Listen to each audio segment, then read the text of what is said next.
Buenas noches, ¿cómo estamos? ¿Qué tal?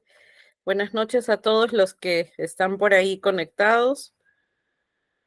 Si me dan, por favor, un minutito, vamos a proyectar aquí las diapositivas que ustedes ya tienen para, para que las podamos revisar juntos ahora. En esta última clase, ¿qué tal? Me imagino que les fue bien en su examen, espero. Y hoy vamos a reforzar el último tema, ¿no? Vamos a ver, aquí mi máquina está con un pequeño problema.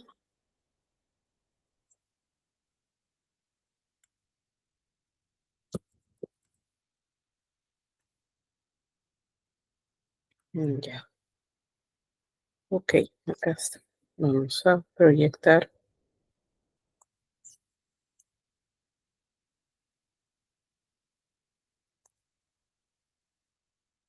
Listo. Me confirman, a ver si se puede, si ya lo pueden visualizar.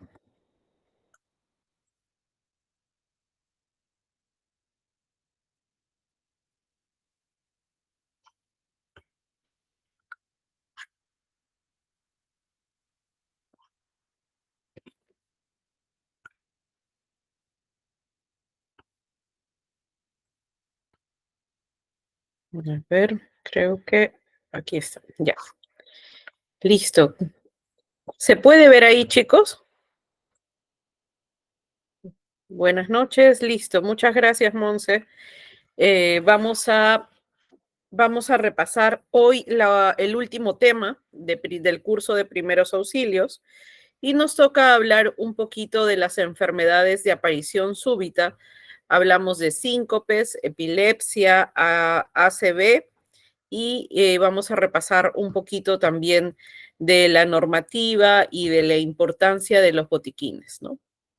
Cuando hablamos de síncope o algo que puede ocasionar un síncope, síncope es un desmayo, ¿no?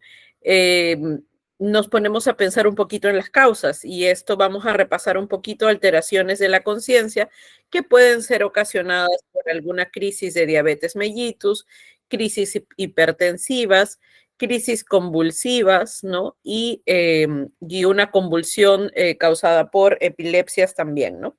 Vamos a ver algunas técnicas de traslado seguro, de evacuación. Luego veremos la importancia del botiquín, que en los primeros auxilios es la herramienta más importante, ¿no? El botiquín de primeros auxilios.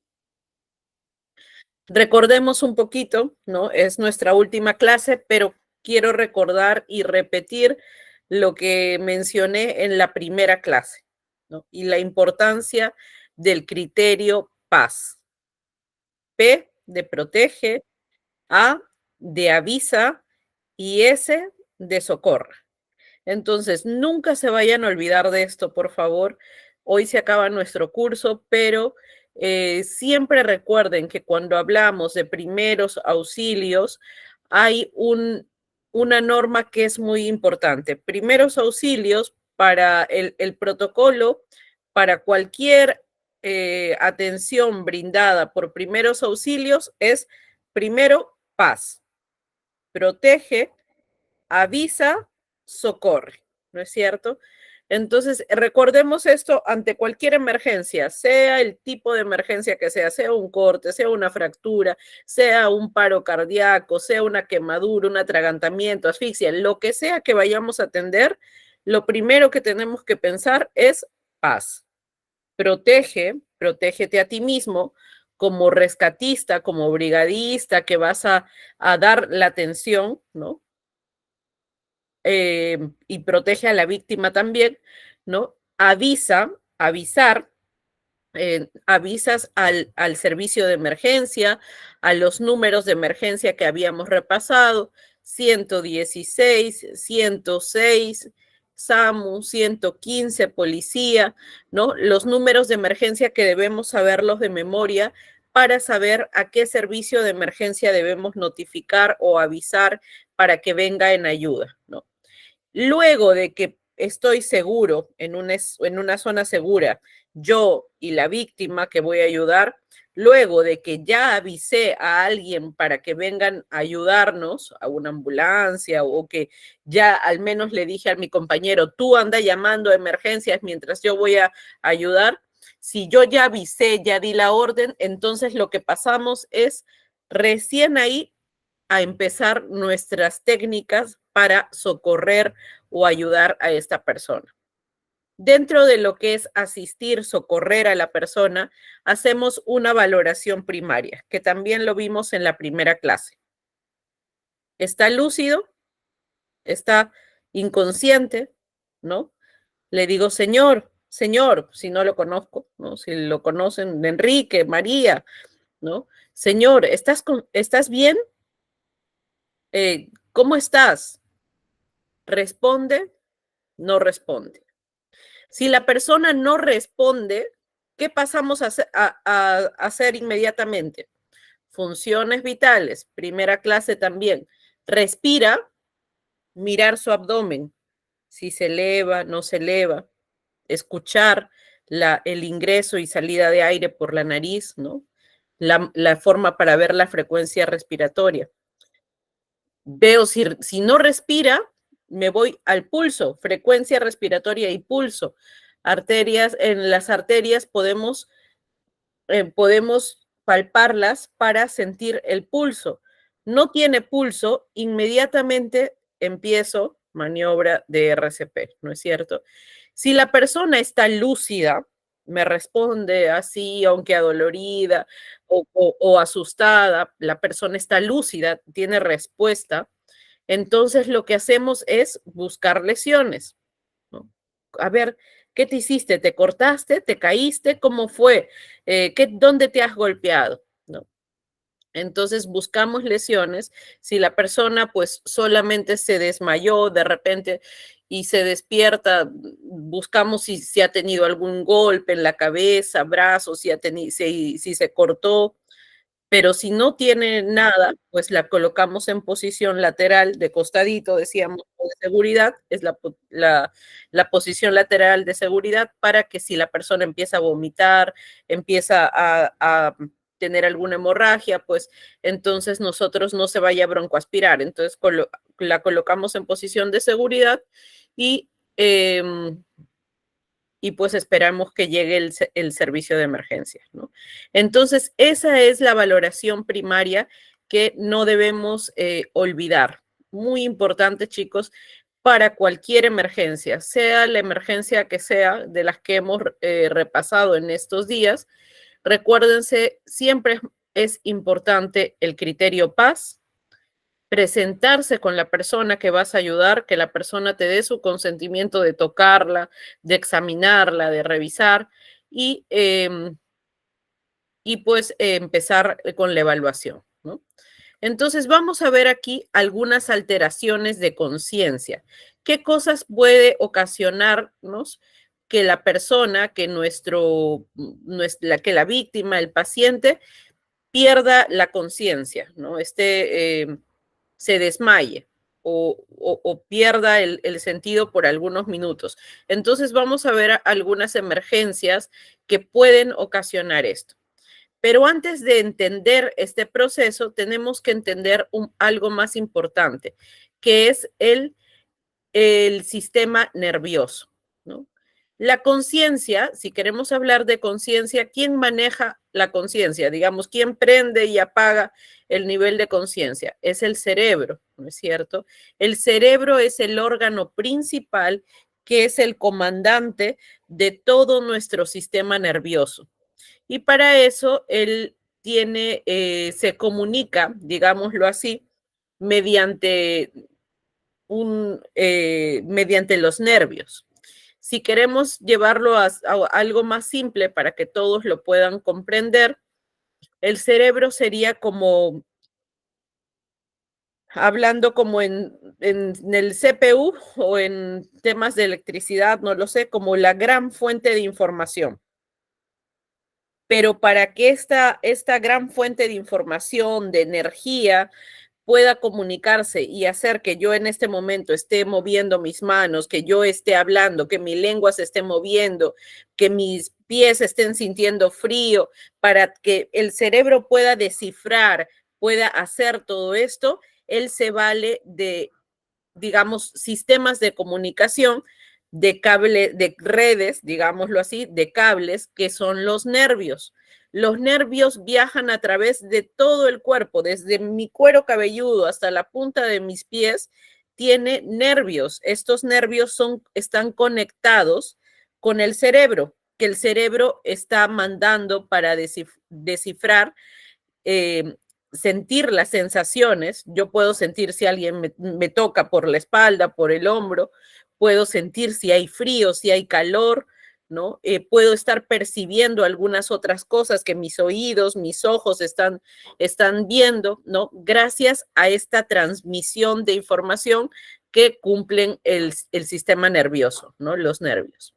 Entonces, ¿qué es la conciencia? La conciencia es el estado en el que el cerebro está consciente de todas estas sensaciones que recibe, que percibe y de las órdenes que está transmitiendo a nuestro cuerpo.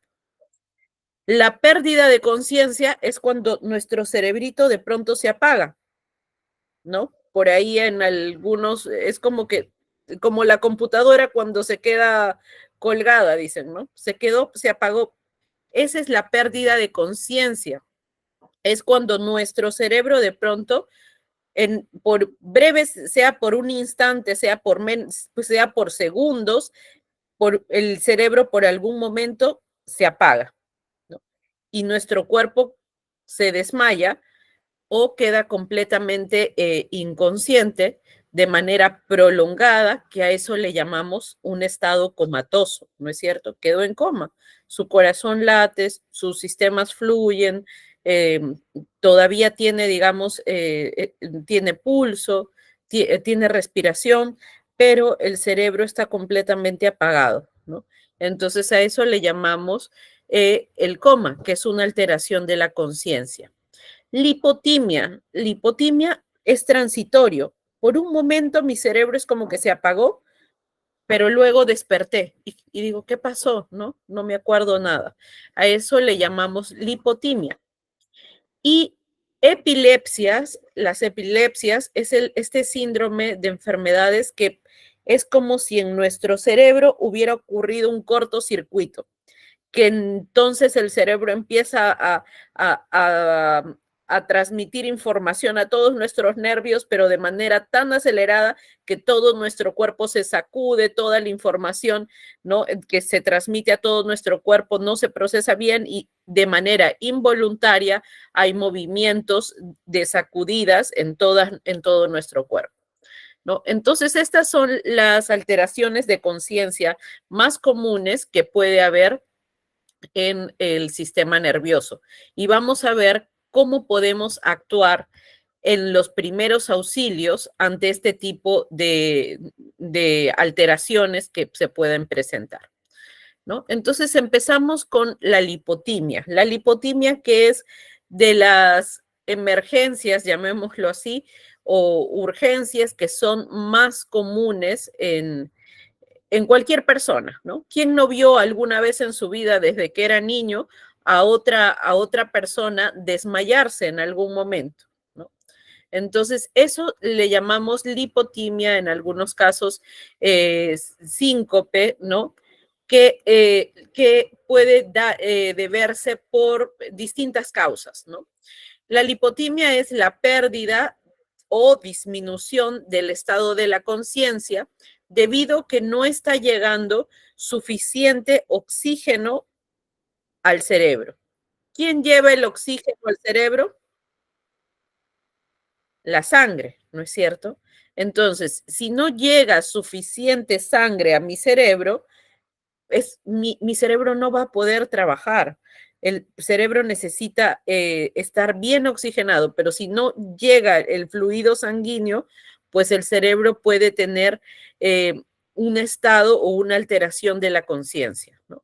Las lipotimias suelen ser de duración muy corta, ¿no? La persona responde a los estímulos externos, ¿no? Por lo que se considera que esto es ligero. Es decir, si yo la peñizco, de repente todavía puede sentir dolor, ¿no? Entonces, o alguna otra respuesta, ¿no? Después de un minuto se despierta, o en algunos casos puede que esté despierta, digamos, con los ojos abiertos, pero como que está perdida la persona, ¿no? Como que no te está comprendiendo. Entonces, esos son los estados de lipotimia. ¿Cuáles son las causas? Pueden deberse a emociones muy intensas, ¿no? En personas que quedan muy impresionadas, sea por miedo, sea por el dolor de alguna pérdida, ¿no? Entonces, emociones muy intensas que pueden hacer que haya este tipo de alteraciones en la persona. También lo vemos en los golpes de calor, personas que están o se exponen a temperaturas muy altas o que están haciendo un ejercicio excesivo, pueden también presentar estos estados, llamémosle de desorientación, ¿no? En la que la persona no está muy consciente de lo que está haciendo. Estar mucho rato de pie, sin moverse, sin hacer nada, estamos hablando de periodos muy, muy prolongados, ¿no? Puede generar también pérdida de este flujo sanguíneo hacia nuestro cerebro, y también en algunos casos alteraciones de la presión arterial en personas que tienen alguna dolencia, ¿no? ¿Cuáles son los síntomas más frecuentes? La persona empieza a sentir como un mareo. Si alguien aquí alguna vez se desmayó, de repente o puede comentar qué es lo que pasó, ¿no? La persona empieza a sentirse primero como que con un mareo, como un vértigo, y luego siente que no puede ni sostener su propio cuerpo por la debilidad muscular, ¿no? Es como que todo el cuerpo pesa, y la persona pues al final incluso puede caer por esta debilidad muscular, ¿no? Hay palidez, sudoración abundante, y en algunos casos, en algunas personas manifiestan que puede haber sensaciones auditivas, es decir, como que algún sonidito, zumbidos, o como que no había mucha audición en ese momento, o luces, ¿no? Que se puede ver, son sensaciones auditivas o visuales, y en algunos casos también se producen náuseas, ¿no? ¿Qué debemos hacer con la persona que está presentando esto, que presenta una lipotimia, ¿no? Un estado de alteración transitorio? Entonces, lo que hacemos es, el modo de actuación es estirar a la persona, acostarla, ¿no? Lo antes posible. ¿Por qué? Porque si no la acostamos, esa persona se me va a caer en algún momento, y si se cae y yo no estoy preparado, se va a golpear, donde es probable que su caída sea mala. Entonces, lo acostamos para que esta persona evite algún daño en caso de algún desmayo, y lo ponemos en un lugar ventilado, ¿no? Ventilado. Si todos los lugares son cerrados, estoy no sé, en una habitación, una oficina, un cuarto que es muy cerrado, lo que podemos hacer también es poner un ventilador, si lo tenemos cerca, como para poder airear o ayudar a que haya mayor oxigenación en el ambiente, para que la persona mantenga la respiración, ¿no? Si tiene ropa ajustada, la aflojamos, ¿no? Pantalones, en el caso de las chicas, a veces corpiños que sean muy ajustados, aflojamos la ropa para que la persona pueda respirar mejor, y hacemos la técnica de elevar las piernas. ¿Por qué?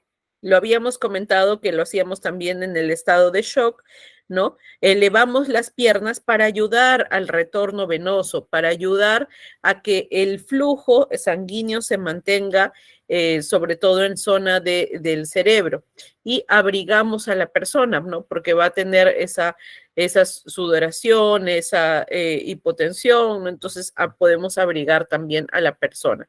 Ese es el modo de actuar ante una lipotimia, ¿no? Ante una lipotimia. Hasta acá, chicos, ¿alguna duda, consulta en relación a los desmayos o lipotimias? Recuerden que igual yo siempre estoy aquí leyéndolos por el chat. Si es que ustedes tienen alguna duda o alguna experiencia, algo que quieran comentar, eso también es parte de enriquecer la clase con algún comentario o duda que tengan, ¿no? Entonces vamos a seguir avanzando y vamos a pasar a ver otra alteración de la conciencia que no es tan común como los desmayos, pero es un estado muy grave y muy doloroso para el entorno, ¿no? Para el entorno, porque como quiera la víctima de repente no está consciente, ¿no? Pero para la familia, para los amigos de esta persona siempre es algo muy doloroso, que son los estados de coma, ¿no? ¿Qué es el estado de coma? Decíamos que es cuando hubo como una desconexión, ¿no? De pronto, el cerebro, digámoslo así, puede tener actividad, pero hay una pérdida de la conciencia de manera prolongada y profunda.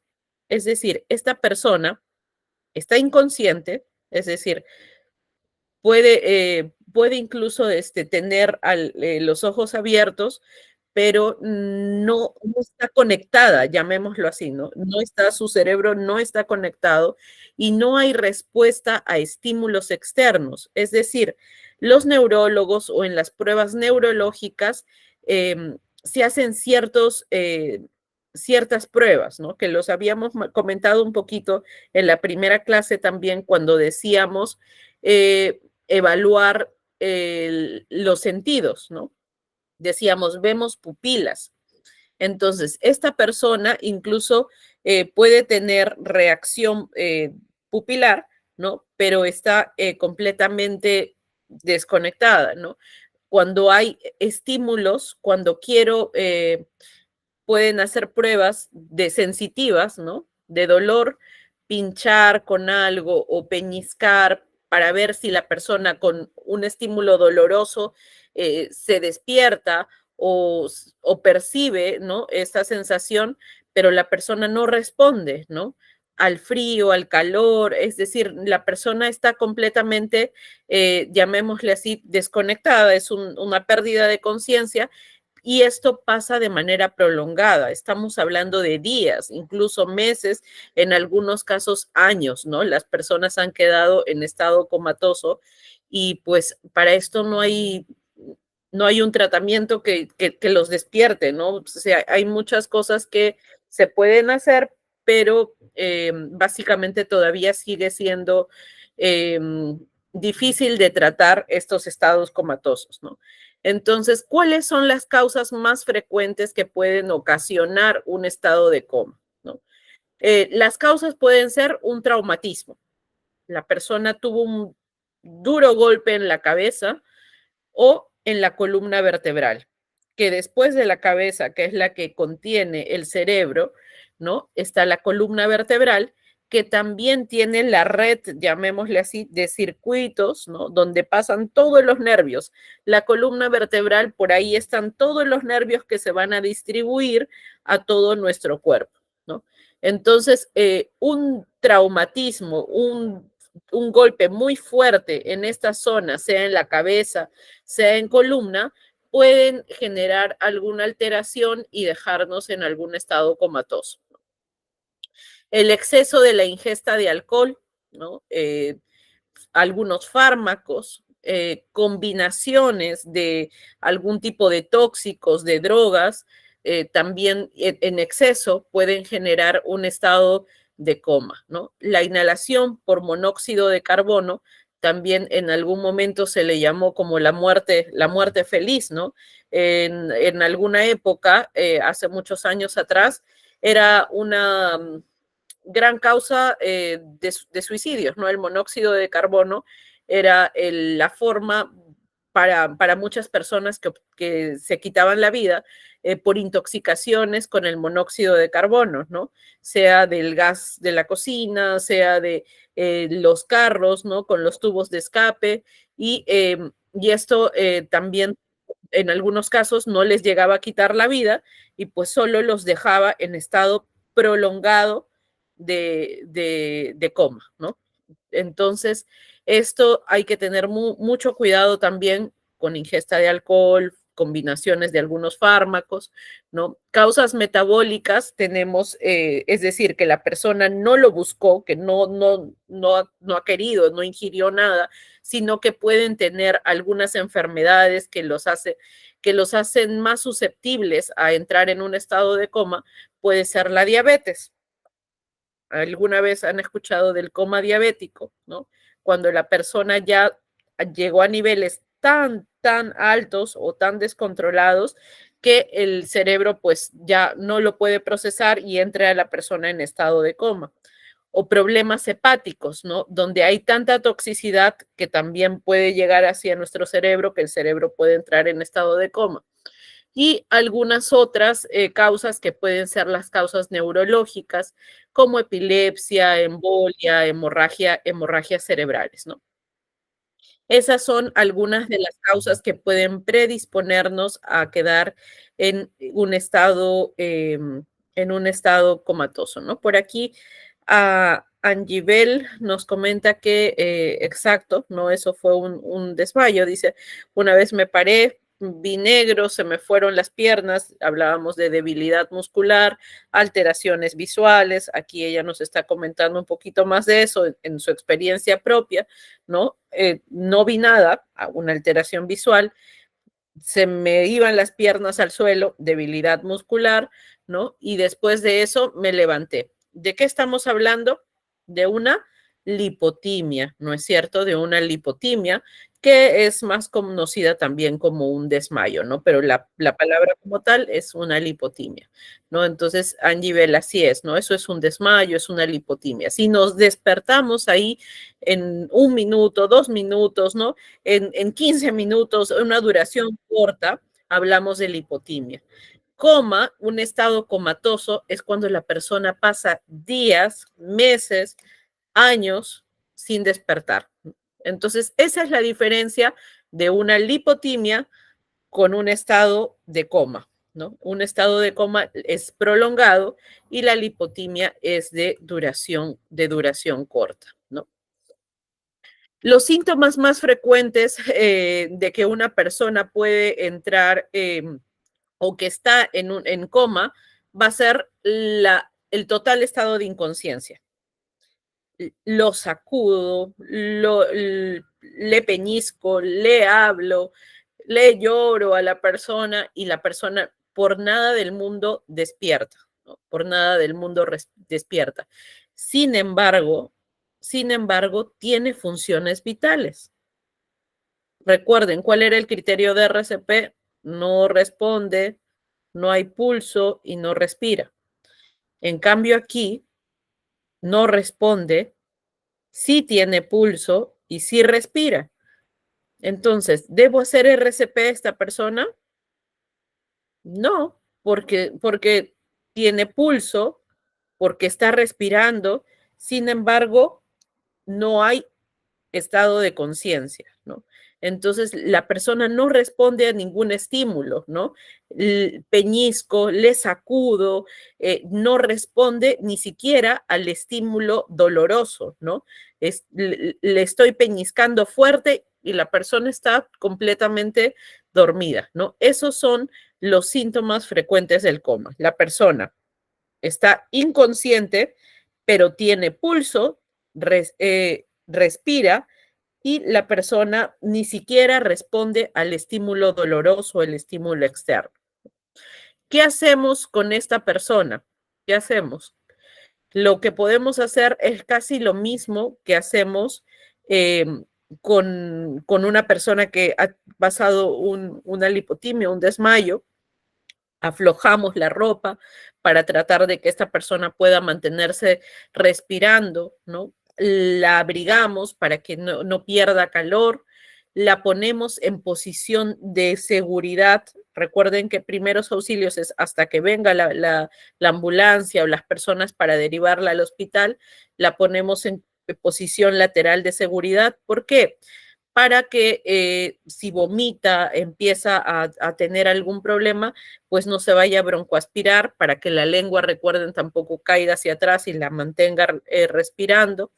Y pues lógicamente ya hemos dado aviso para que alguien venga y nos ayude a llevarla a un centro especializado donde neurólogos puedan comprobar su actividad eléctrica, ver si hay algún tratamiento y demás. Pero en los primeros auxilios, lo que me corresponde a mí como persona que voy a auxiliar a dar los cuidados prehospitalarios es abrigarla, posición de seguridad, aflojar ropas, ¿no? Y mantenerme con la persona para vigilar que se mantenga su pulso y se mantenga la respiración. ¿Por qué? Porque tengo que estar monitoreando esto. Es decir, si tenemos un pulso oxímetro, se lo dejo en el dedo para ver si es que hay pulso todavía, ¿no? Para, para ver si doy otro tipo de maniobra o no. En el momento en que esa persona deje de respirar y su pulso caiga, no tenga pulso, entonces ese es el momento en el que yo empiezo el RCP. Pero antes no es necesario. Antes no es necesario. Si la persona tiene pulso, si la persona respira, pero está inconsciente, pues solo la mantendré abrigada, con ropas sueltas, ¿no? Y vigilando sus funciones vitales. Hay algo que es muy común también cuando hablamos de causas, sea del síncope, sea del coma, que son las personas diabéticas. Las personas diabéticas tienen una predisposición a poder entrar, o lógicamente, si la persona diabética no se controla, no tiene un control adecuado, si es que mantiene niveles muy altos de glucosa, es una persona que no está con tratamiento, puede tener predisposición para entrar en un estado de un coma diabético, ¿no? Entonces, debemos de aprender a reconocer estas señales también en casos de crisis diabéticas, ¿no? Y aquí yo les cuento una experiencia personal, ¿no? Tenemos un amigo que pues es bastante cercano a nosotros, hemos hecho la carrera, la facultad juntos, él es médico también, pero cuando justo estaba en la carrera, haciendo la carrera de medicina, eh, le diagnosticaron que era diabético tipo 1. ¿Qué significa eso?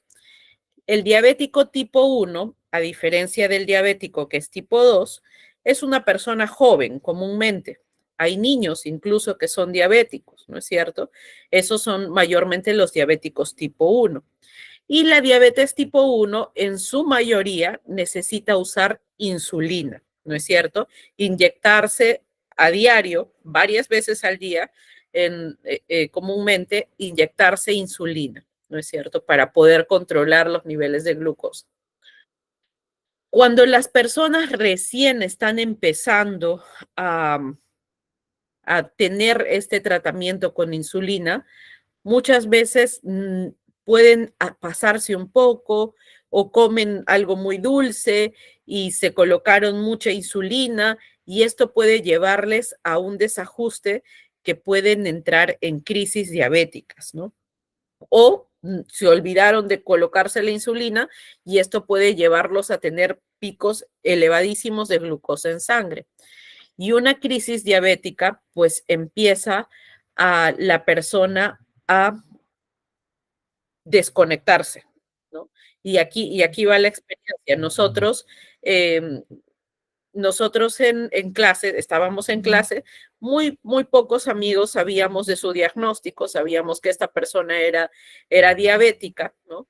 Pero él por vergüenza de repente no quería comentarlo al resto de la clase, ¿no?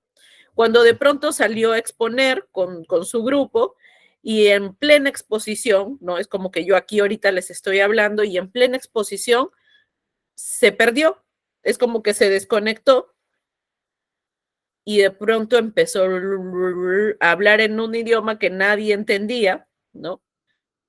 A estar completamente perdido cuando ya le hablaban por su nombre, ¿no? Le decían, ¿qué te pasa? Miraba totalmente al espacio, se reía, ¿no? Entonces, obviamente, la gente que no sabe qué cosa le está pasando, dijo, se volvió loco, ¿no? Se volvió loco, hay que llevarlo. Entonces, muy pocas personas sabíamos que él era diabético, ¿no? Entonces, en ese mismo instante, nosotros que conocíamos su diagnóstico, eh, le trajimos una gaseosa, ¿no? Porque sabíamos que se había inyectado insulina y esto había hecho que sus niveles de glucosa caigan tan bajo que estaba en una crisis hipoglicémica y le dimos rápidamente gaseosa o chocolates, tratar de darle una carga de glucosa para que su cerebro nuevamente, digamos, empiece a funcionar. Pero más o menos así es como se ve una crisis diabética. Las personas se desconectan de un rato a otro, están hablando y de pronto es como que su cerebro se perdió, se desconectó y empiezan a haber una pérdida de conocimiento y imagínense, si están en la calle, si están solos, pueden generar un problema mayor porque hay personas que no van a saber qué cosa tienen, van a pensar que están borrachos o que están locos, ¿no? Y algunos hasta tener temor, ¿no? Es importante entonces primero educar a las personas diabéticas, ¿no? A tener un buen control para no exponerse de repente a este tipo de crisis. Y si tienen este tipo de crisis, es muy común también en personas que tienen este tipo de alteraciones llevar plaquitas, manillas, collarcitos donde se identifican, ¿no? Tipo de sangre, soy diabético, soy epiléptico, o alguna identificación que pueda ayudar a la persona a ayudarlas, ¿no? Entonces, ¿qué es lo que hacemos? Angibel dice, en caso de diabetes es el mismo protocolo de la lipotimia. En caso de crisis diabéticas, depende. Si tenemos lo ideal, si no tenemos un glucómetro, si no tengo los antecedentes de la persona, es el mismo protocolo de la lipotimia. Pero si yo tengo un glucómetro o sé que esa persona es diabética, ¿no? Lo que voy a hacer es inmediatamente pincharle el dedito con un glucómetro que muchos de repente lo tienen en casa, un aparatito para medir la glucosa, ¿no? De manera instantánea, y si está elevada la glucosa, líquidos y evacuarlo inmediatamente hasta el centro de hospitalario más cercano. Si la persona más bien su glucosa está muy baja porque se inyectó mucha insulina, no lo sé, entonces es darle una carga de glucosa, chocolate o o una gaseosa, algo que tenga mucha carga de glucosa, ¿no? Pero en personas diabéticas, recuerden que ellos siempre cargan sus agujas o sus jeringuillas con insulina, ¿no? Entonces, si la persona está volando en glucosa, lo ideal es inyectarle insulina, ¿no? Es inyectarle insulina, pero si no tenemos la insulina, los líquidos también pueden ayudar a diluir un poco esta carga de glucosa en sangre. Vamos a ver un video para que ustedes puedan comprender un poquito más qué es lo que se hace en una crisis diabética y desmayo.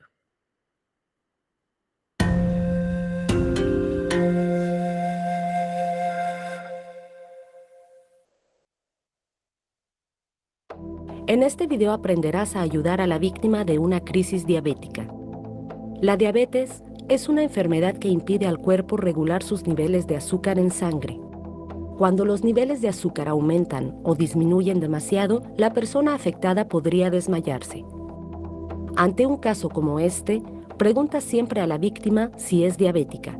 Si es el caso y la víctima no es capaz de medicarse ella misma, existen dos soluciones posibles. Primera situación. La víctima está lo suficientemente consciente para beber o comer. Ayuda a la víctima a sentarse. Equilibra los niveles de azúcar de la víctima dándole un alimento o bebida dulce. Si no está seguro de si el malestar se debe al exceso o a la falta de azúcar, parte de la idea de que se trata de una falta, ya que en estos casos la vida de la víctima corre peligro. Cuando el malestar haya pasado, deja descansar a la víctima y pide una opinión médica.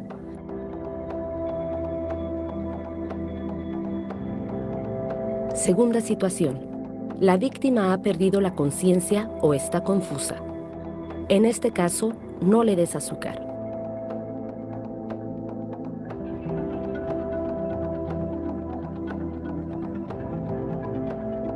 Coloca a la persona en posición lateral de seguridad. Llama inmediatamente a los servicios de urgencias.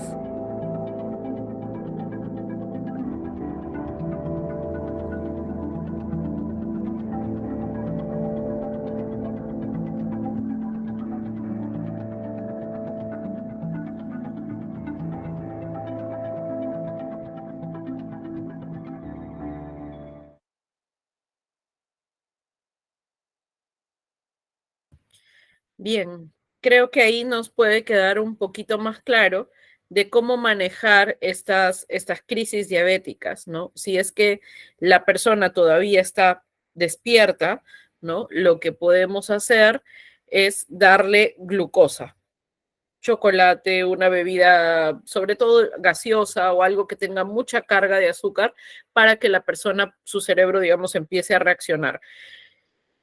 Si la persona ya se desmayó, ¿no? Está inconsciente, allí ya no damos nada de tomar. Imagínense, la persona no está despierta para poder deglutir, se puede asfixiar, se puede broncoaspirar. Allí no damos ningún líquido, lo único que hacemos es mantener la brigada, posición de seguridad y inmediatamente trasladarla a un servicio hospitalario, ¿no? Hasta allí todo claro, chicos. Por aquí Angivel me dice, la diabetes es el mismo protocolo de la lipotimia. No, ¿no? Como lo has podido ver, es similar si es que si hubiera desmayado, sí.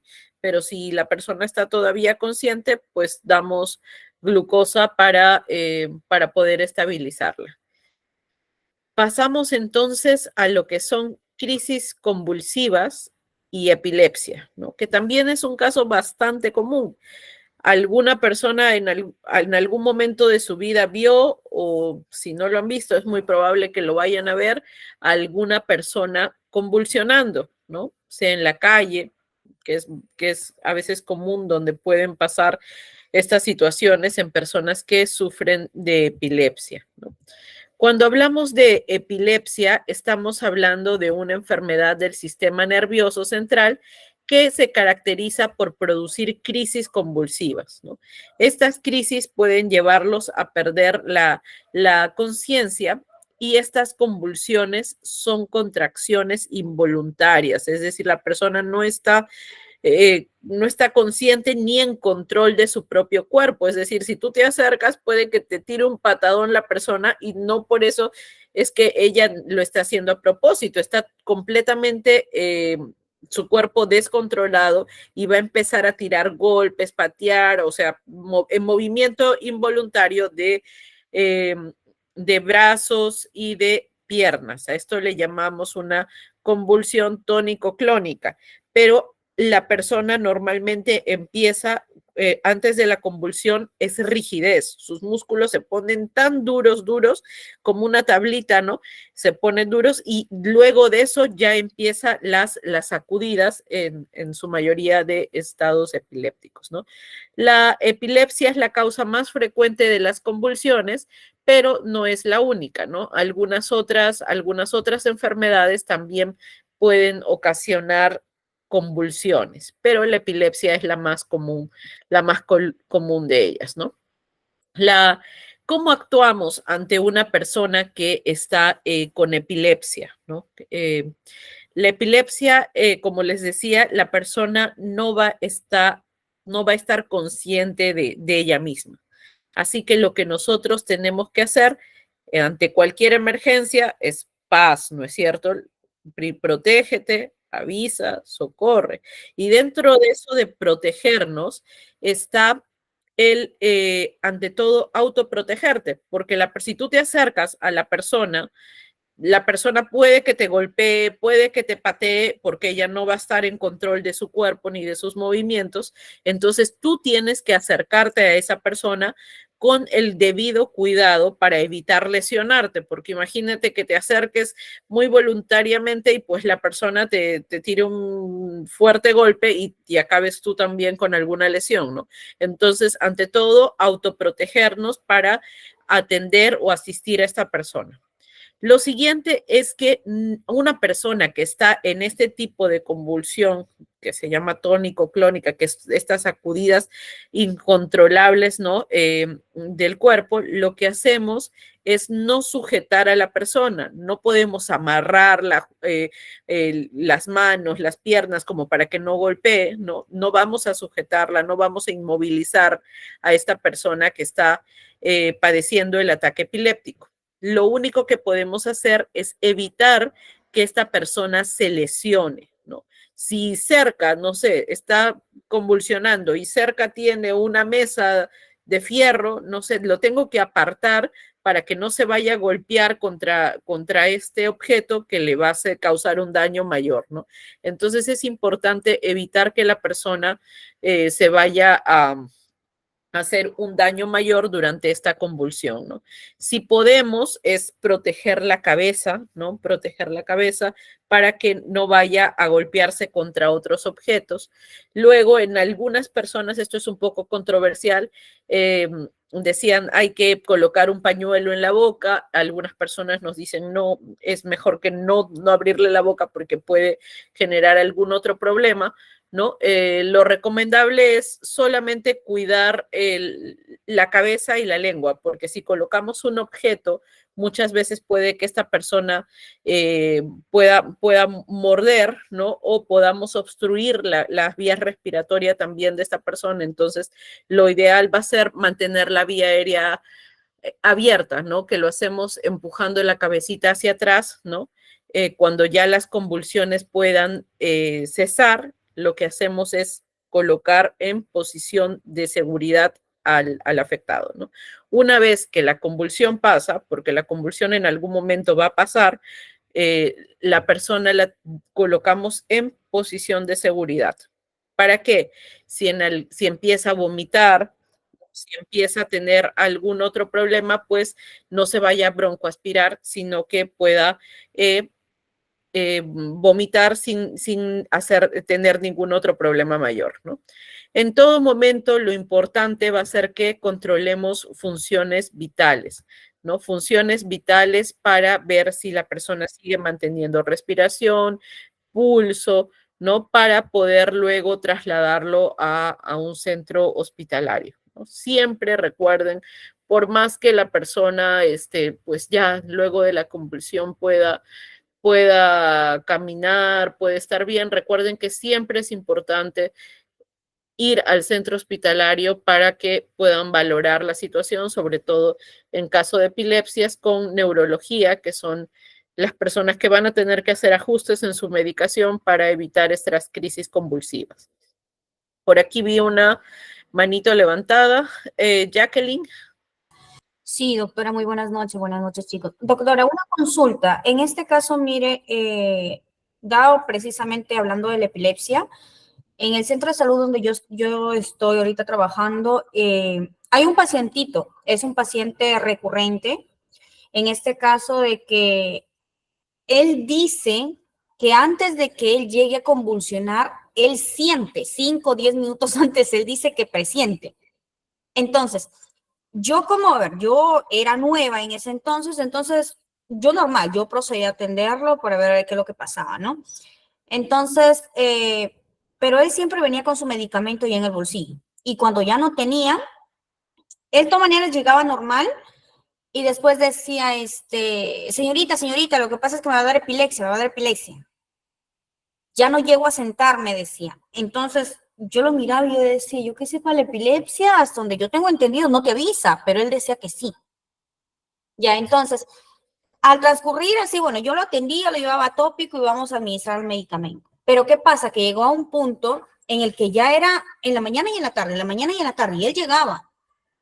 Pero me dijo la jefa del centro de salud que en este caso él era adicto, porque ya incluso lo habían internado en el hospital de Mercedes de acá de Chiclayo, le colocaban la medicación, incluso él tenía ya medicación, pero no, él era de que sí o sí se tenía que poner, cuando ya empezaba como que los nervios se le ponían de punta, él decía que le coloquen y le coloquen y le coloquen. ¿Y qué pasa? Que cuando en este caso yo también llegó un punto en el que yo tenía por una capacitación y tuve que ir al laboratorio, y justo yo que pasaba, de lo bien que estaba, me dice, hola, ¿eres Jackie? Yo sí. Y dijo, ay, me va a dar epilepsia. Y se tiró al piso. Le dio disque su epilepsia.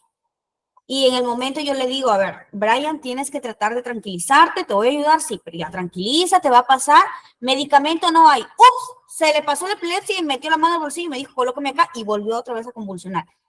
Ese es el punto, yo quiero saber, o sea, en realidad, ¿sí se vuelven adictos? Que se rimos. Sí, me pasó. Entonces el tema es, ¿se vuelven adictos o es que esa duda que yo tengo, la epilepsia te avisa? Muchas gracias, Jacqueline, por Por compartirnos esta favor, sáqueme de experiencia. duda, porque Sí, toda la no, semana. muchas gracias. Muy interesante y la verdad es que a mí me gusta que ustedes intervengan porque la verdad enriquecen un poquito más la clase. En algún momento, si alguien es personal de salud, va a poder de repente pasar o le puede pasar lo mismo que Jacqueline, ¿no? Que me ha hecho recordar un poquito una experiencia que ahora también se las voy a comentar. Eh, sobre la primera pregunta, ¿la persona epiléptica puede sentir, es decir, puede presentir que va a tener una crisis epiléptica? Sí, sí. Hay estudios, hay muchos estudios con personas auténticamente epilépticas, es decir, que sufren de estas enfermedades, que ellos llegan a presentir, ¿no? Y a esto le llaman el aura epiléptica, el aura que es incluso hasta media hora, una hora antes, ellos pueden minutos antes de las crisis, es como que presienten que van a tener esta convulsión. Sí hay mucha evidencia científica en esto de que las personas pueden llegar a tener este tipo de alteraciones visuales, auditivas, que les presienten que van a tener la convulsión. Así que si la persona epiléptica nos dice que está sintiendo que va a tener esa epilepsia, hay que creerle, hay que acostarlo, hay que protegerlo de que no se vaya a golpear para prepararse ante esta crisis epiléptica, ¿no es cierto? Hasta ahí correcto. Pero Jacqueline nos comentaba que este chico, pues al parecer no era un auténtico epiléptico porque la persona no es que cuando le dices que no hay medicamento deja la convulsión, se para y se va, ¿no? Una persona que está en una convulsión no tiene ni conciencia, está completamente fuera de sí, está sacudiéndose, está completamente involuntario. Aquí podemos hablar por lo que ella me comenta, de una persona con una condición de repente psiquiátrica. Las adicciones son condiciones psiquiátricas. Y les decía al inicio del tema de convulsiones, que el 80% o la mayor cantidad de convulsiones son en personas epilépticas, sí, pero hay otro porcentaje menor de otro tipo que pueden convulsionar también, pero por otras condiciones. Ahí estamos hablando de personas, en su mayoría, de personas con trastornos psiquiátricos, ¿no? A una persona que es alcohólica, tú la dejas o no sé, un día, 2 días sin alcohol, va a empezar a hacer un síndrome de abstinencia. Personas drogadictas, los dejas sin las drogas y van a empezar a tener estos síndromes de abstinencia que la verdad son muy dolorosos para ellos, que los van a llevar a un estado de convulsión, ¿no? Entonces, personas que son adictas o con algún trastorno psiquiátrico pueden tener este tipo de convulsiones también. Y aquí me hizo acordar algo que me pasó a mí también, ¿no? Íbamos a un grupo, a unas reuniones, ¿no? En una iglesia, y había una niña, digo una niña porque tenía unos 17, 18 años a lo mucho, era jovencita, y de pronto un día se alarmaron porque la niña empezó a convulsionar, empezó a tener este tipo de convulsiones, pero me hizo acordar por eso cuando Jacqueline lo comentaba, pero pedía, dentro, no estaba inconsciente, es decir, era como un tema de manipulación, ¿no? Porque solicitaba cosas mientras estaba convulsionando, ¿no? Solicitaba algunas cosas que le dieran, ¿no? Como dinero y demás, mientras estaba convulsionando. Entonces, esto no es una persona epiléptica, ¿no? Ahí luego, cuando investigamos un poquito más, ella tenía un síndrome de bipolaridad y dentro de esto, pues también llevaba a hacer este tipo de convulsiones, pero que están dentro de ese proceso a veces de manipulación de las personas o en una persona que es adicta también, ¿no? Puede llevar a hacer este tipo de crisis en su afán de poder manipular al personal de salud, o también en algunos casos personas que son histéricas, ¿no? Que pueden llegar a hacer este tipo de convulsiones, sacudidas, simplemente por una crisis de ansiedad, ¿no? Muchos trastornos de salud mental que pueden llevar a este tipo de convulsiones. ¿Cómo los diferenciamos? La persona que es un epiléptico auténtico, ¿no? Es una persona que cuando está convulsionando, está fuera de sí completamente, ¿no? Está inconsciente, su cerebro no está funcionando en ese momento. Es decir, no va a estar hablándote, pidiéndote algo, o no va a decir, pues si no me das la pastilla, me paro y se me pasa la crisis. No, es una persona que normalmente él convulsiona y él no recuerda lo que le pasó. Es como cuando alguien que se desmaya, no se acuerda, cuando se despierta o acaba su convulsión, es como que no recuerda que estuvo convulsionando, ¿no? Entonces esa es la persona que es una auténtico persona con epilepsia. Sea cual sea de los casos, siempre es importante derivarlos con los especialistas, sea que sea una persona con algún trastorno de adicción, algún trastorno de salud mental, derivar con psiquiatría, porque son personas que también necesitan ayuda, también necesitan un tratamiento que va a ser diferente, ¿no? Diferente de repente al de una persona epiléptica, pero también necesitan su medicación, ¿no? Necesitan estar medicados para evitar este tipo de crisis, ¿no? Sean crisis de ansiedad, se deriva con psiquiatría, pero la persona epiléptica auténtica, ¿no? Se tiene que derivar con el neurólogo. El neurólogo es el que se encarga de medicar a estas personas para disminuir el número de crisis, ¿no?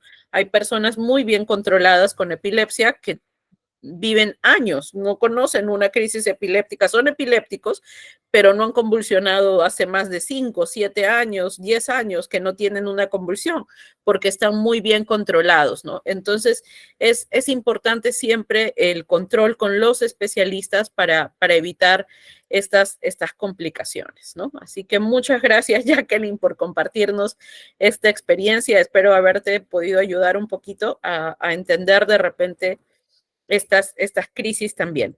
Y vamos a ver un ejemplo aquí de lo que es la epilepsia como tal y cómo podemos actuar nosotros como primeros auxilios antes de llevar a esta persona a un hospital, ¿no?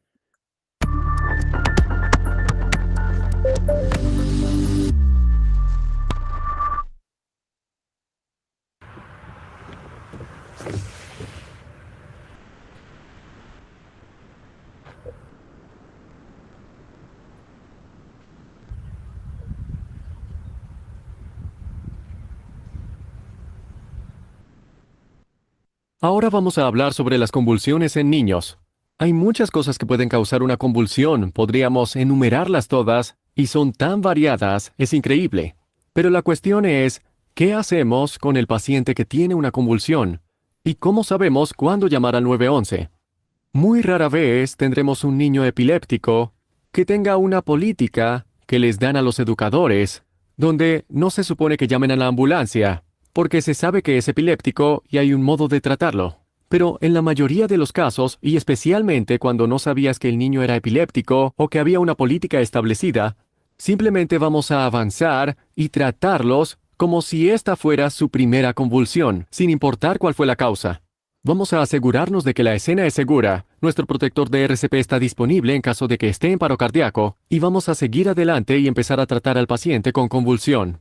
Lo primero que queremos asegurarnos es que no haya nada que rodea al paciente que está sufriendo una convulsión que podría dañarlo más, como objetos punzantes, sillas, metales puntiagudos. En este caso estamos en un patio de juegos, tal vez está demasiado cerca del pasamanos. Y hay diferentes tipos de convulsiones. Hay convulsiones de ausencia, convulsiones mayores. Están las tónicas y las clónicas, o solo las tónicas. Las toniclónicas son una especie de contracción y liberación. Contracción y liberación. Vimos un poco de eso cuando ella estaba como golpeando su cabeza en el suelo, pero no era realmente exagerado. Era más como una especie de convulsión moderada. Pero si son realmente tónicas y luego clónicas y está convulsionando fuerte, podría estar causando más lesiones secundarias, simplemente porque nada la está protegiendo durante la convulsión.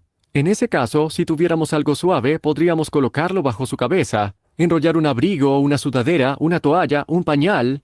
Si no tenemos otra cosa, ahuecamos las manos debajo de su cabeza, de modo que haya algo más suave para la comodidad de su cabeza para que no tenga una conmoción cerebral. Después de que la convulsión ha pasado, es cuando encaramos la evaluación secundaria y sabremos con qué estamos lidiando y vemos si hay lesiones importantes o sangrado. Nos aseguraremos de ver si hay algo que está obstruyendo sus vías respiratorias. Pero más importante que cualquier cosa es lograr ubicar a la persona en una posición de recuperación en la que pueda progresar su tiempo de recuperación mientras la gravedad juega a su favor y no en su contra. En otras palabras, queremos que la gravedad de algún modo saque su saliva, o tal vez se mordió la lengua, y la sangre que puede tener en la boca de la lengua mordida podría salir hacia el costado. También podría sentirse mal o vomitar, que eso también pueda fluir fuera de su boca y no hacia sus vías respiratorias. Mientras hacemos esto, ya examinamos al paciente, sabemos que no hay otras lesiones graves aparte de la convulsión que ocurrió. Activamos el SEM o el llamado al 911 porque para nosotros esta fue su primera convulsión. No sabemos nada más. Entonces vamos a llamar al 911. Y luego, cuando sale de la convulsión, así es como lo colocamos en la posición de recuperación. Esta posición permitirá que la gravedad ayude a sacar los líquidos fuera de su vía aérea, y estará en una posición confortable mientras se está recuperando de la convulsión, y esperamos la llegada del SEM. Lo primero que vamos a hacer aquí es llevar la mano más cercana a nosotros por sobre su cabeza. Recuerda, no sospechamos de ninguna lesión medular o algo así. Así que no estamos en peligro de mover las extremidades. Entonces ponemos su brazo aquí. Ahora vamos a tomar la pierna que está más lejos y la traemos y enganchamos los tobillos para permitir que todo el cuerpo ruede como una unidad. Ahora voy a tomar su muñeca y su cadera mientras sostengo la cabeza y el cuello y giro al paciente hacia mí. El rescatista siempre trae al paciente hacia sí para poder controlar el giro. Si yo tratara de girarla al otro lado, existe el riesgo de que no gire coordinadamente y nos arriesgamos a que ruede toda la vuelta sobre su cara y no queremos que eso suceda. También me gusta mantener mi vista en su expresión y su cara para ver si hay algún signo de dolor o de respuesta, así que este es el método de rodar a un paciente. Ahora voy a tomar aquí abajo en la rodilla y voy a moverla aquí para que sea como una especie de soporte que no permita que siga rodando. Ahora tomo su cabeza, la sostengo mientras saco mi mano y apoyo la cabeza en su brazo. La giro solo un poco más para que tengamos la gravedad a nuestro favor, no en nuestra contra, para sacar sangre, saliva o vómito fuera de su boca, lo que es un efecto secundario muy común a las convulsiones. Ahora, algunas cosas a tener en cuenta. Hablamos de sangre en la boca. Eso suele ser porque se muerde en la lengua. Es muy común. También podría romperse un diente. Hace años, se entendía que debíamos poner unos bloqueadores de mordida en el lugar para prevenir que eso sucediera. Ya no ponemos nada en la boca del paciente que sufre convulsiones. No intentamos poner nuestros dedos allí dentro, no ponemos ningún protector de mordida, ni lápices o peines o cepillos, nada. Solo mantenemos la boca de la persona tan segura como podemos y lidiamos con ello después del hecho. Mantener esta posición de recuperación ayuda a abrir sus vías respiratorias, Pero si esta persona llegara a tener cualquier problema, podríamos girarla nuevamente sobre su espalda y luego podríamos comenzar nuestra evaluación y tratarla en consecuencia, si dejara de respirar, perdiera el pulso o algo así. Recuerda, es importante que si el paciente está convulsionando, no tratemos de contenerlo. No estamos intentando evitar la convulsión, solo estamos intentando mantenerlo a salvo mientras sucede la convulsión. Luego, cuando eso pasa y está en la fase de recuperación, la volvemos a colocar en la posición de recuperación y esperamos la llegada del SEM. Muy bien, creo que con esto ya nos queda mucho más claro cómo actuar ante una crisis de epilepsia, ¿no? Si es que vemos a una persona que está teniendo una crisis de epilepsia y para nosotros no conocemos a esta persona, es la primera vez que yo la estoy viendo y está teniendo este tipo de sacudidas, pues hacemos todo el protocolo que corresponde para poder atender a esta persona, ¿no? Karina aquí nos comenta en el chat cuántos minutos dura una crisis de epilepsia y en qué situación preocuparse. Bien, normalmente una crisis de epilepsia es corta. La persona tiene fases, ¿no? De epilepsia. Decíamos, hay convulsiones tónico-clónicas. ¿Qué quiere decir? Para explicar un poquito de repente lo que decían en el video. Tónico, la persona se pone rígida, dura, dura, tiesa, tiesa, tiesa como una tabla. Esa es la fase tónica. Luego en la fase clónica es como que ya el músculo empieza a tener estos movimientos involuntarios, ¿no? De contracciones de movimientos, ¿no? Entonces, cada fase puede tener entre 3 a 3, hablamos de unos 6 a 10 minutos como máximo que puede durar esta crisis de epilepsia o de movimientos involuntarios, ¿no? ¿Qué ocurre si la persona le da la crisis de epilepsia en la autopista? Muy peligroso, ¿no? Pues en una autopista, pues lógicamente puede pasar, la persona involuntariamente puede caer en cualquier lugar y esto podría generar algún problema. La mayoría de veces que las personas con epilepsia tienen lesiones son porque cayeron mal, cayeron y cerca había una banca de fierro, se levantan con un corte, se levantan con heridas, ¿no? Porque pues ellos no controlan dónde va a caer.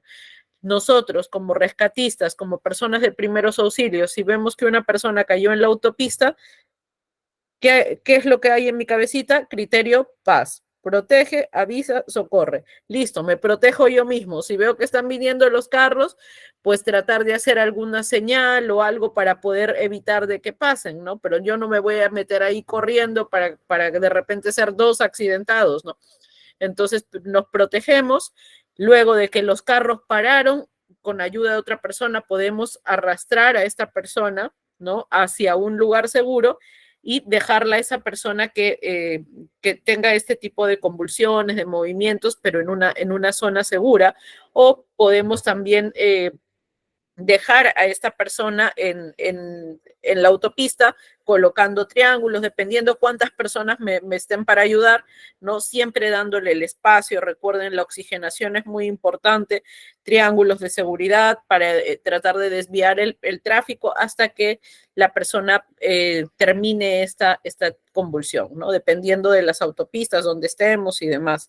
Pero es importante que siempre tengamos como socorristas esto en nuestra cabecita. Paz, protégete, que aquí habla de protégete tú primero, luego protege a la víctima, una zona segura y luego alerta y luego socorrer, ¿no?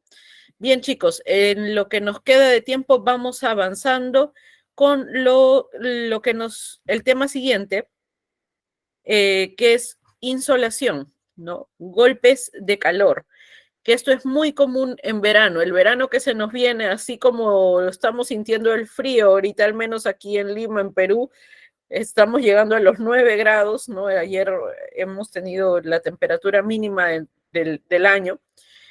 Igualito como estamos sintiendo el frío, igualito se nos va a venir el verano. Y esto es un tema mundial. Hace poco estuve en un congreso donde nos decían qué criterios o qué protocolos vamos a tomar porque el cambio climático es mundial. Y estos cambios climáticos también están trayendo muchas enfermedades que antes no veíamos. cuando las personas que son de Lima, de Perú, aquí en Lima casi no existía el dengue o enfermedades transmitidas por vectores, por mosquitos. Entonces, estos cambios climáticos van a traer enfermedades que debemos ahora aprenderlas a tratar, aprenderlas a manejar, dentro de ellas enfermedades metaxénicas como el dengue, el Zika y demás que pueden traer algunos vectores, y dentro de ellas también el golpe de calor, ¿no? El golpe de calor es una situación provocada por el exceso de calor, ¿no? Porque nuestro organismo debe mantener una temperatura que está entre 36 grados hasta los 37.4 grados. Arriba de eso, pues ya estamos hablando de febrículas, fiebres, y pues si nuestro cuerpo llega arriba de los 40 grados, probablemente vaya a sentir un golpe de calor y vayamos a tener también algunos otros problemas, ¿no? Entonces, ¿qué pasa esto? ¿Solamente el sol me puede ocasionar esto? No. En muchos lugares, yo también trabajo para empresas, entonces en algunos lugares las personas tienen que entrar a socavones, minas, ¿no? Entran debajo del suelo y hay zonas de exposición con mucho calor y encima entran con trajes plásticos y demás que pueden generarles golpes de calor. Otras personas que están expuestas a esto, los bomberos, y por aquí hay algún bombero sabe de qué estoy hablando, ¿no? Trajes bastante pesados, que de por sí ya son calientes y entran a la fuente de calor, pueden sufrir golpes de calor en algunos casos, ¿no? Y el humo también, ahí es otro, un trabajo riesgoso con el tema de bomberos, y sobreesfuerzos también, ¿no? Personas que están haciendo un trabajo bajo el sol, agricultores, toda la mañana, pues pueden tener algún problema también. No solamente esto, sino el consumo de algunas drogas, algunos tóxicos pueden llevar a tener una alteración de la temperatura corporal y llevar a cabo algún golpe de calor también. Drogas como el éxtasis, ¿no? Pueden también causar algunas alteraciones, ¿no? El golpe de calor muchas veces también viene con la deshidratación, ¿no? La persona, el organismo ya no puede compensar esto mediante el sudor porque hay deshidratación también, ¿no? ¿Cuáles son las situaciones en las que una persona puede sufrir un golpe de calor? Decíamos, lugares con temperatura muy elevada, personas cuando viajan a lugares y no están aclimatados, ¿no? Personas que vienen de lugares fríos y van a Iquitos, donde viven en 40 grados, ¿no? Entonces, zonas tropicales, esfuerzo físico, todo exposición debe ser con aclimatamiento, ¿no? Progresivamente, porque si no, si uno va y de frente me meto a Iquitos y me voy a estar todo el día bajo el sol y caminando y corriendo, pues lógicamente la persona va a sufrir una descompensación. Entonces es progresivamente irse aclimatando a climas extremos, ¿no? El esfuerzo físico excesivo también puede generar este tipo de descompensaciones, quemaduras solares extensas, falta de líquidos, deshidratación, estamos hablando, ¿no? Sobre todo en zonas tropicales debemos mantenernos, donde hay mucho calor, muy bien hidratados. En verano, más líquido del que regularmente tomamos, porque nuestro cuerpo va a perder más líquidos también, ¿no? Y el consumo de alcohol excesivo también puede ser una de las causas, ¿no? Que causen esta descompensación. La persona que sufre un golpe de calor va a tener estos síntomas importantes, ¿no? Para que de repente no se saturen las emergencias en verano, porque también lo vimos, este año hizo mucho calor aquí y venían personas y decían, estoy con un golpe de calor, y la persona era nada más que se moría de calor, y era como que, bueno, y todos estamos acá entonces con golpe de calor porque teníamos mucho calor. Entonces, una persona que tiene un golpe de calor real, su temperatura está elevada, ¿no? Está elevadísima, tiene fiebre, el enrojecimiento de la piel es notorio, hay sudoración, dolor de cabeza, visión borrosa, la persona está nauseosa, ¿no? Y en algunos casos mucho más graves, pues va a tener alteraciones de la conciencia, ¿no? Puede desmayarse y puede incluso llegar a convulsionar, ¿no? Protejamos a los niños. ¿Quiénes están expuestos a estos golpes de calor? Niños, pequeños, adultos, ancianos, son las personas que son más susceptibles a este tipo de golpes de calor. ¿Qué hacemos cuando una persona está realmente con un golpe de calor, con náuseas, está alterada, descompensada? Entonces, ¿qué hago? Pues lo primero que tengo que hacer es enfriar a esa persona, ¿no? Entonces, lo que tratamos de hacer es colocarle en un lugar fresco, que tenga sombra, que tenga de repente aire acondicionado, le ponemos una sábana fría o húmeda, ¿no? Y tratamos de, con medios físicos, lo mismo que podemos hacer cuando una persona está con fiebre, ¿no? Si ustedes han visto en algún centro de salud o donde llegan niños con fiebre y bien abrigados, las mamás los traen, veíamos en la emergencia a veces esto, ¿no? Las mamás del niño estaba con 40 de fiebre y la mamá lo traía con 2, 3 casacas encima, machompa, gorro, chalina, y lo que hacíamos en la emergencia era quitarle todo eso y meterlo a una tinita con agua al tiempo, ¿no? Con agua tibiecita para poder bajarle la temperatura. Entonces, no lo vamos a meter al agua con hielo, pero lo vamos a meter a un agua que esté fresca para poder bajar esa temperatura que hay en el cuerpo, ¿no? Entonces, es el mismo criterio que tenemos para una persona con fiebre. Una persona con fiebre no necesita más abrigo, necesita bajar la temperatura, al menos por ese momento que la persona está con fiebre, la necesitamos enfriar un poco hasta bajar su temperatura hasta los 37.5 grados, que ya estamos hablando de una temperatura corporal normal, ¿no? Una vez que ya bajó la temperatura, entonces ahí sí lo tengo que secar, puedo abrigar un poco, ¿no? Hasta que la persona ya regule su temperatura, ¿no? Si la persona está consciente, está lúcida, colabora, ¿no? Le damos líquidos para que se mantenga hidratado y controlamos siempre, esto es muy importante, signos vitales en todo momento. Si es que dejara de respirar, la persona pierde pulso, pierde respiración, entonces inicio las maniobras de RCP, ¿no?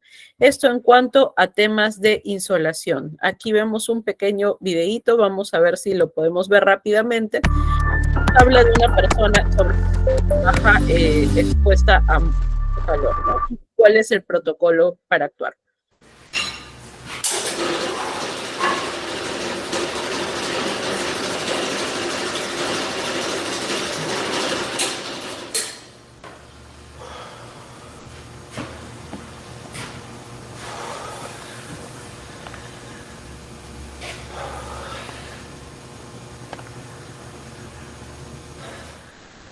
Ahora hablemos de emergencias relacionadas con el calor. Obviamente tenemos un caballero aquí que ha estado trabajando en la prensa, es un ambiente caluroso y podemos decir eso porque está sudando profusamente. También empezó a sentirse mareado y necesitó sentarse. Y a pesar de que tiene una botella de agua cerca, probablemente no cubrió la gran pérdida de agua que ha experimentado. ¿Cuáles son algunos de los signos y síntomas de agotamiento por calor? Obviamente sudoración profusa, mareos, sed y calambres. Calambres del abdomen, calambres en las piernas. Estas son todas señales de que su equilibrio electrolítico está desbalanceado y que está perdiendo demasiados fluidos. Si esto no se detiene, si no intervenimos en este punto, va a progresar al siguiente nivel, que es el golpe de calor, y que es diferente en que pasa de estar húmedo a estar seco. En la mayoría de los casos, deja de sudar porque no tiene suficientes líquidos para perder y cae inconsciente. Si esta persona no responde y no respira normalmente, vamos a iniciar la RCP. Recuerda, cuando empiece a perder el conocimiento o si no está respirando normalmente, es una llamada al 911. Vamos a activar el SEM llamando al 911 y vamos a tratar de enfriarlo. Si no pudiera beber algo con seguridad, vamos a tener que encontrar agua de una manguera, de una cubeta de agua, tazas de agua, y empezar a verter agua sobre su cuerpo, sobre su ropa, para reducir su temperatura central como mejor podamos. Si podemos poner compresas frías debajo de sus axilas o alrededor de su cuello, esa es otra gran manera de tratar de enfriarlos.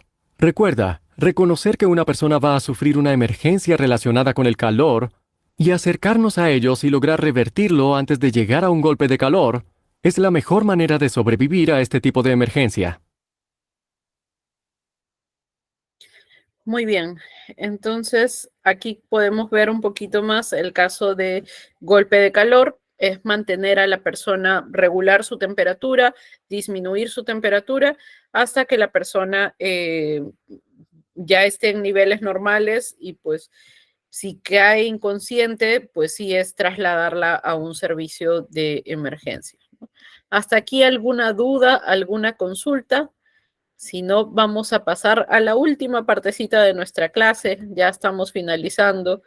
Con los que se han quedado hasta el último, pues vamos a tocar un poquito de lo que es el botiquín, ¿no? El botiquín es la herramienta principal de la persona que va a practicar primeros auxilios. Así que todos los que estamos aquí, todos los que han recibido este curso, terminando el curso, así como les van a dar su certificado, igualito tienen que ustedes mismos aplicar o tener sus botiquines en casa.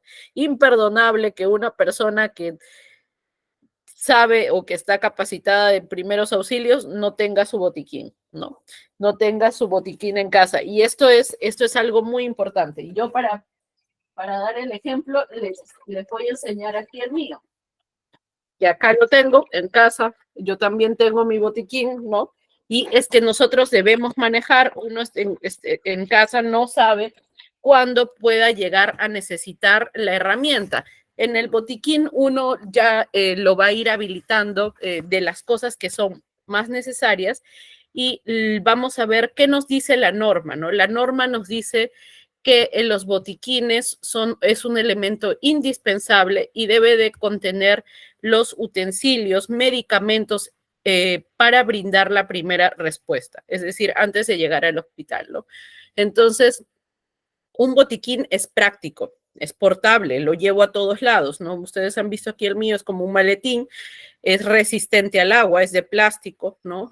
No es de madera, como antes lo podían tener, ¿no? La norma nos pide eso, que sea portable, que tenga capacidad de montaje, es decir, lo pueda llevar a todo lado, resistente al agua, a la corrosión y a los impactos, ¿no? Entonces, esto es lo que nos dice la norma. Hay leyes ahora que reglamentan los botiquines que van a encontrar ustedes en distintos lugares, incluso ya los venden totalmente equipados en algunos casos, ¿no? Existen botiquines de clase A y los botiquines de clase B. Los botiquines de clase A son los más básicos, ¿no? Que normalmente tienen lo mínimo indispensable para atender algunas lesiones básicas. Botiquines tipo B son ya más completos, ¿no? Son los que se necesitará en algún lugar de trabajo y tienen herramientas, suministros adicionales para tratar lesiones más graves. Tienen algunos medicamentos, algunas ampollas también para poder colocar, ¿no? La ANSI, que es esta norma que reglamenta los botiquines por su tipo, la va a reglamentar en 4, ¿no? Aquí es los que trabajan de repente en seguridad, salud o en alguna empresa, importante que sepan de esto también, ¿no? Entonces hay botiquines tipo 1 que son de uso en interiores, ¿no? No son portátiles, sino que se colocan en algún lugar y están allí sujetos a esa oficina, a esa aula, a ese salón, ¿no? Para tener acceso. Tipo 2 también son de interiores, pero no están sujetos, ¿no? Sino que son portátiles, pueden transportarse a cualquier lugar. Tipo 3 se usa tanto al interior como al exterior y deben de mantenerse, deben ser resistentes al agua, a la intemperie, porque pueden estar en exteriores también. Tipo 4 son ya diseñados para sitios de trabajo, es decir, para empresas, para construcción, ¿no? Y son maletines un poco más resistentes al agua, a la intemperie que va a pasar, ¿no? Entonces, importante, si ustedes trabajan, estudian, ojito por ahí, cuando ustedes vayan van a ir con ojo de personas entrenadas en primeros auxilios, busquen dónde están los botiquines, porque si en algún momento tienen alguna emergencia en su universidad, en su centro de salud, en su empresa, van a tener que utilizar este botiquín, ¿no? Entonces hay que identificar dónde están, si están señalados, qué cosa contiene este botiquín para que ustedes puedan trabajar con esto, ¿no?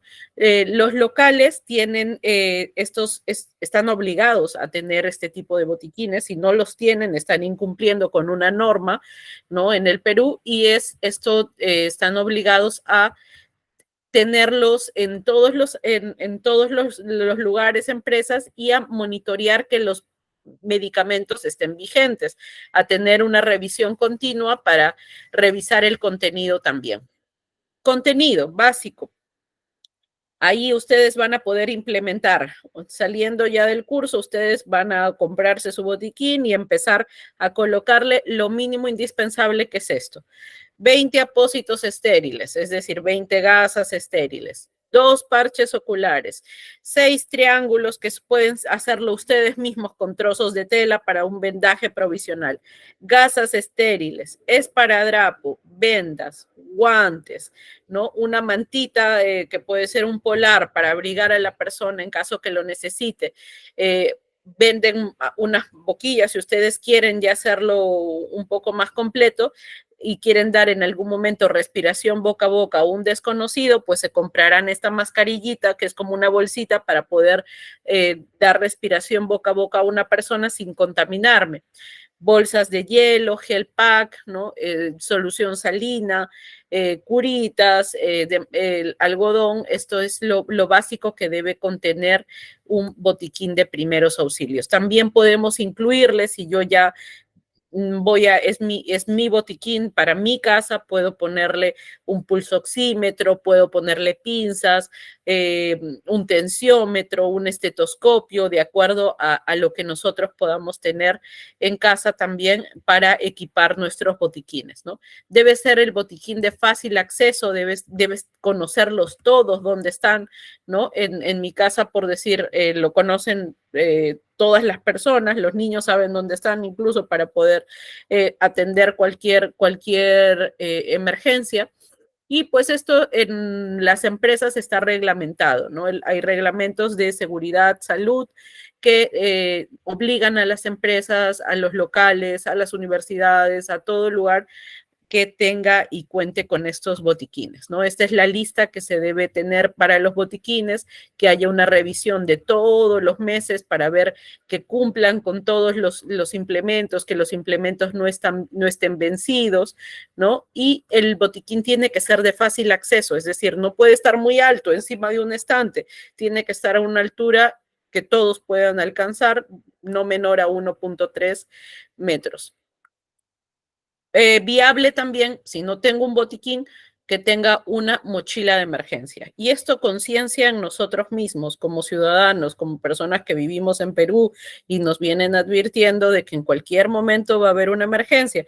Me imagino que habrán participado esta semana los que viven aquí en Perú del simulacro, ¿no? El simulacro que nos hace recordar que hace algunos años pasó un gran terremoto en Pisco, destruyendo casi la ciudad de Pisco y afectando también Arequipa. Entonces, en memoria de eso, nosotros practicamos simulacros, ¿no es cierto? Y esto también nos debe de hacer pensar a nosotros que no estamos libres, nos viene advirtiendo de que en algún momento puede haber algún desastre natural y debemos de tener en casa, en la escuela, en el trabajo, protocolos para poder evacuar, ¿no? Entonces, las mochilas de emergencia son instrumentos indispensables para esto. Debemos colocar alimentos no perecibles, bebidas. Dentro de la mochila de emergencia viene el botiquín de primeros auxilios, dinero, algunos artículos que se deben colocar ahí, linternas, útiles de aseo, botellas de agua,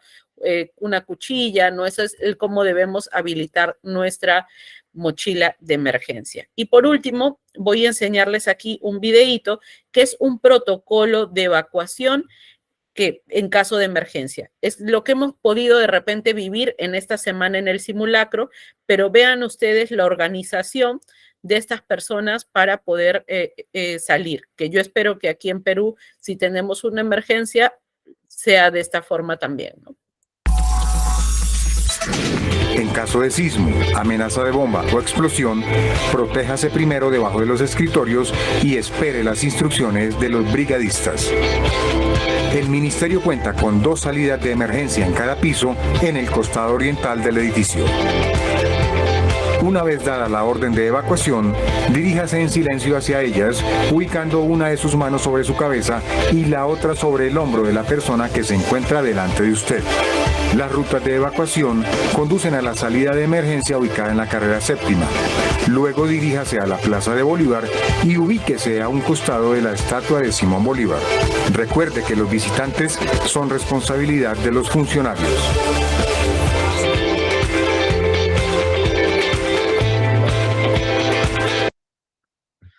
Muy bien, chicos. Creo que aquí nos queda un ejemplo, un claro ejemplo de cómo debemos tener, sobre todo, protocolos.